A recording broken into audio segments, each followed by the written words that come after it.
Hey everybody, Bonehead from the Bonehead podcast, and welcome to Tournament Tuesday. So we did say this last week, but what we're going to be doing for the next few weeks is having a look a month ahead to see what great competitive events are going on around the world. So this week we're going to be looking at the 25th and 26th of September, so Saturday and Sunday, so we can see what's going on and gives you time to sign up to go play some great Blood Bowl. First up, we've got the UK. Now, there was nothing going on for the weekend before this one, but for the 25th and 26th, we've got 4 events for you.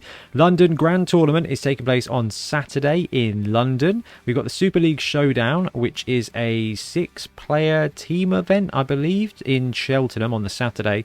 We've got the Brighton Block 3 in Brighton on Sunday, and Butcher Bowl in Rotherham on Sunday as well. All these events are 11s. The Super League Showdown is a team event. I do love team events. Not a lot of info for that one, but still could be cool to look into. And in Europe, I guess it's their turn to be quiet for a weekend. There is the Multiverse Bowl in Mazarin, Spain, and the Raclette Trophy in Yen, France. The Multiverse Bowl is one-day 11s event on the Saturday, and Raclette is a 2-day game. They've got 4 on the Saturday, 2 on the Sunday, and yes, there is Raclette. And in the US of A, we've got Chaos Cup. Now, Chaos Cup is a major. It's been taking place for years. It's a really well-run event. I'd love to attend Chaos Cup in the future. Going to have to try and see if I can time that well in the future with me and Tiff. I don't know. It's a pretty long way to go.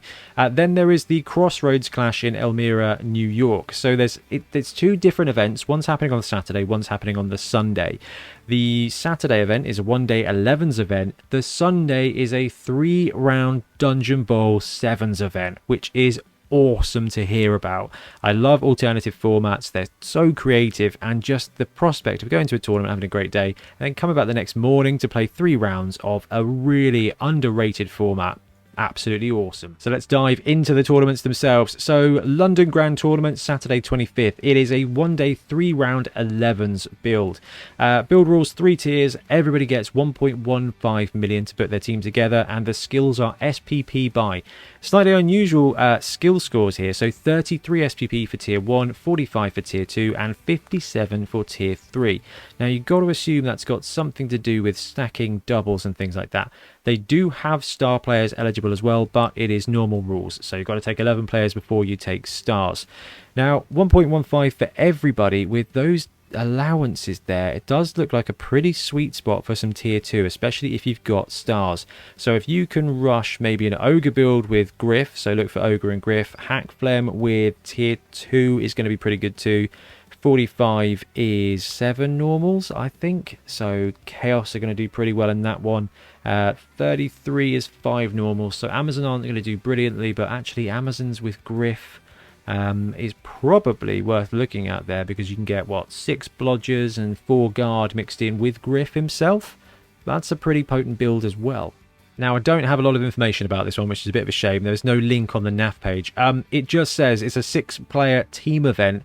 Not sure how many rounds. It looks like it's a one-day event in Cheltenham.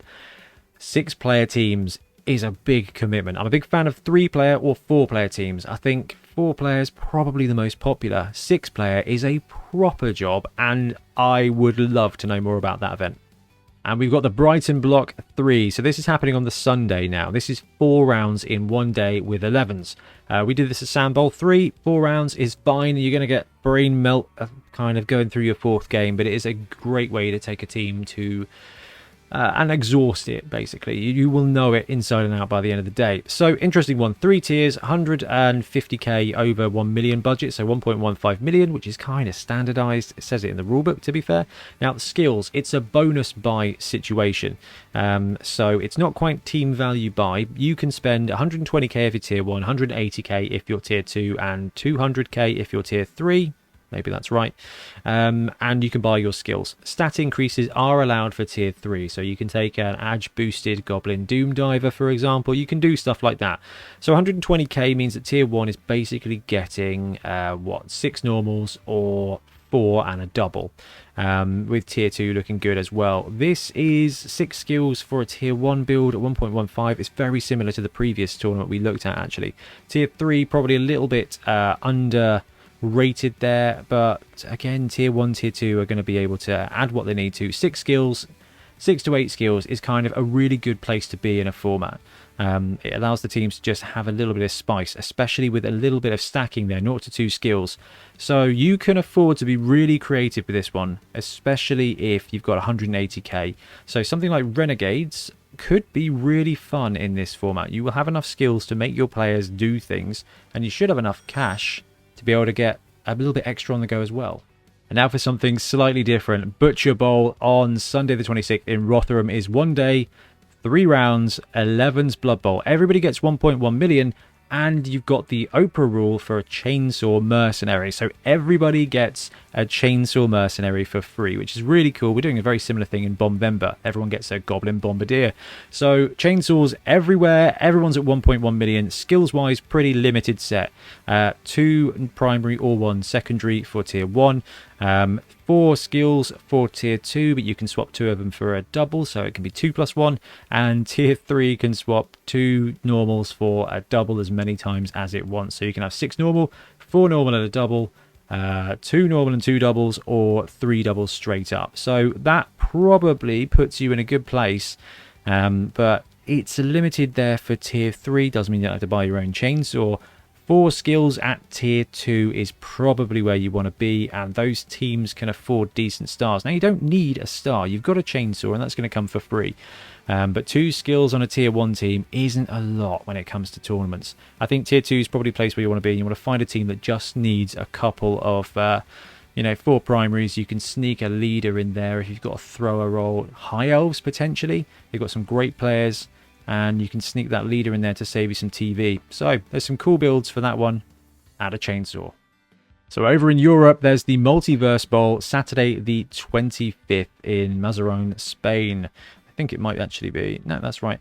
So 1 day, 3 rounds, 11s again. So we've got 4 tiers on this one. Basically, tier 1 is tier 1. Tier 2, standard tier 2, is split into half. So you've got the bottom teams sitting in tier 3 instead. And tier 4 is where stunties live. So you've got 1,050,000 for tier 1. Tier 2 is 1.1. Tier 3 is 1.15. So Nurgle gets an extra 50k there. And tier 4 stays the same at 1.15 as well. And when it comes to skills, tier 1 gets 5 primary. Tier 2 gets 4 primary and the potential of a double. You can swap it for a primary if you want. Tier 3 gets 4 and 2, and tier 4 gets 3 and 3. So tier 3 teams are looking pretty good here. Tier 2, tier 3, you get a double to use. Now, if you're getting the same amount of skills for everybody, with the exception of tier 3 teams, you do have a bit of potential here. So Vampires did very well at Thrub Bowl, so there's obviously a bit of a twist to, is there a potential here to grow Vampires pretty well? Now, with only 6 skills, it's not a huge amount because you do need to boost all your Vampires with Pro to make it work. So there is a potential where that can be alright. I do think that with this team value boosting, those teams sitting in tier 3 will have an extra bit of cash to get a star player. So potentially a clever Vampire or Nurgle build with Hackflem might be the way to go with with this one here. And the Raclette Trophy is a 2-day event, both days. So 2 days, 6 rounds. 4 days, 4 rounds on the first day and 2 rounds on the second day. This is over in Yen in France. 11s again. 3 tiers, 1.1, 1.15 and 1.2. Kind of seeing that on the regular at the moment. Very limited skill package here. 2 players with a primary. Now, I did have to translate the information, so it's entirely possible that that isn't quite right. It might be 2 players per round, but that would end up with a chunky team come round 6. You can take stars. So 2 players with primaries only. 1.1 is pretty low for tier 1. This one's pretty close, you know. Actually, if you can take stars and you've got 1.2, this could be a really good option for Stunty Land, you know. Because you can take a pretty decent Griff Ogre build, you can take a very, very decent Snotling build for 1.2. And with not a lot of skills, there's not going to be anybody sparing money for tackle. Tier 1 is potentially even going to have to use one of your primaries to sneak leader in to max out. So think about Dark Elves or Wood Elves. You've only got 100 there to pad out your team. So I would imagine one of those skills will end up being for leader. So the Tier 1 team's going to be a bit of a disadvantage here. Dwarves and Chaos Dwarves, though, at 1.1, don't need a lot. Chaos Dwarves maybe 1.1, both Bull Centaurs with both block on that. That might be a really strong build. Maybe not a lot of star player action here, but if you can squeeze one in, it could be the difference. And 6 round is going to give you a lot of time to pad it out and to work it out and to figure out which build is best. I like this one. It's limited, but you know what they say, if you restrict it, it just creates creativity. Now for the big boy, Chaos Cup 2021. So this one is 6 rounds of 11s across 2 days. They've got a cool side event going on. No rules on the site, so a bit of a disappointment because it's called Squig Dungeon Bowl or something. I don't know. Look, I love the idea of that. Anyway, no tiers in this one. So this is just 1.12 for every team, and every team gets 180k to buy skills. 0 to 2 stacking and 0 to 4 of each skill max. So you can afford 4 block, but that's it. Okay, you can stack stuff, that's fine, but there is a limit on skills. Stars, Highlander for format, so there can be only one. So if you both take Hack Phlegm, neither of you are getting Hack Phlegm. There's got an interesting twist here where round 6 has got mutations, so you can put 2 mutations on 2 of your linemen. If you're Chaos Renegades, and I think Chaos Dwarves maybe, or maybe Nurgle, you get to put those mutations on non-linemen. That's a little bit of a side rule. 120k extra from your 1 million build and 180k of skills. This is going to be one of the most balanced formats out there, okay? There is no benefit to playing any team except for picking the one you want to win with. There's no tiers. There's no benefits there. There's no boost for Snotlings, which is going to help out most tiers. So 1.12 with 6, 8, 9 regulars. This, I'm afraid, is going to be a Dwarf and Amazon fest, I reckon. Chaos can do some great things here, and especially when you go into the last round with a couple of extra mutations that you can put on your positionals, it's going to be good. In an event where you don't want to play a star, you want to take a star player and you want to take potentially 9 normal skills, that is tier 1 land, okay? Skaven may even perform well here, but I mean, this is Dwarves, Chorves, and Amazons. Dark Elves as well are going to benefit from this now because those skills are brilliant. At 1.1 so you can get a pretty decent Dark Elf build.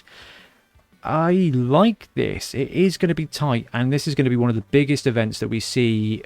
I think just honest teams, like how we see the format play out. Super excited to hear about Chaos Cup, so that's really cool. And the other event in America is the Crossroads Clash. So the Saturday is a 1-day 3 round 11s event. Got 2 asterisks there because their second day they're playing Dungeon Bowl 7s. Build rules, they've got 4 tiers. 1.15 tier 4 is your stunty. Tier 2 standard has been split into 2 and 3 like we're seeing quite a lot. 1.15 they've got skill boost allowance basically. So you can spend 80k for tier 1, 120k for tier 2, 160 for tier 3 and 200 for tier 4. And you can buy extra stuff for your team. So it is skills and stuff. So this is kind of similar in format to the World Cup build that they had Dawnburn, where you take a team, you build a team, and then you've got this allowance that you can do a bunch of different stuff with. Not a format I like because it does get confusing for some players. You've got to have a really good spreadsheet in place, but if you keep it real simple, 1.15 with 80k's worth of skills, and it's pretty limited, and I do like that as well. So I'm looking forward to see this. They've got stars, so you know, look at tier 3 there, 160k just extra. You can spend that on skills, but you can get Hack Phlegm in at 1.15. So I would probably expect to see this kind of with spread results in the same way as normal tournaments at the moment. It's a slightly different twist, but I think the outcome will be very similar. And what has to be the event of the weekend for me is Crossroads Dungeon Bash. Dungeon Bowl 7s. They've got a little 3-round DB7s day on Sunday morning. That's just an awesome way to do it. You go play a proper tourney on the Saturday, and then you just play something really different on the Sunday. I love it. We're doing a similar kind of thing in Beachhead in February. We've got our 11s on the Saturday, we've got 7s on the Sunday, and it's going to be awesome. So this is a standard 7s build, 600k, 0 to 4 positionals, skills 2 primary, that's it. You can, I think I might have just copied that across wrong, so ignore the stacking and swapping thing, you don't get to do that. Stars, no, it's 7s. So Dungeon Bowl 7s is a really cool way to play it. So I think they're doing the thing where you bring where you bring terrain and you build actual dungeons. That's awesome. There are different ways to do it where you can get pre-printed maps, which is an easier way to do it for a tournament. But this event, I think, is leaning into the creativity and the just depth you get from playing Dungeon Bowl. So I'm giddy for this. I wish it was somewhere I could pop across to, but New York is a bit of a trek. So there we have it. That's what's going on in 4 weeks' time, 25th and 26th of September.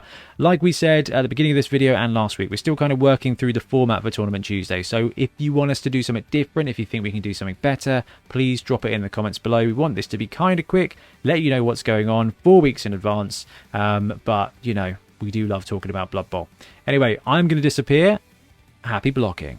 Thanks very much for watching. We really appreciate your support. If you want to help support the channel even further, please like and subscribe, or come join us on our Patreon. We have early access to content. We get loads of feedback from you guys, and we try and do competitions as much as we can. Or you can get yourself some Bonehead podcast merch on our Spreadshirt site. So if you want to support a team, especially for the Bonehead Championship, you can pick up a shirt, a mug, things like that. It all helps support the channel, and we really appreciate it. Anyway, links below. Thank you very much. Happy blocking.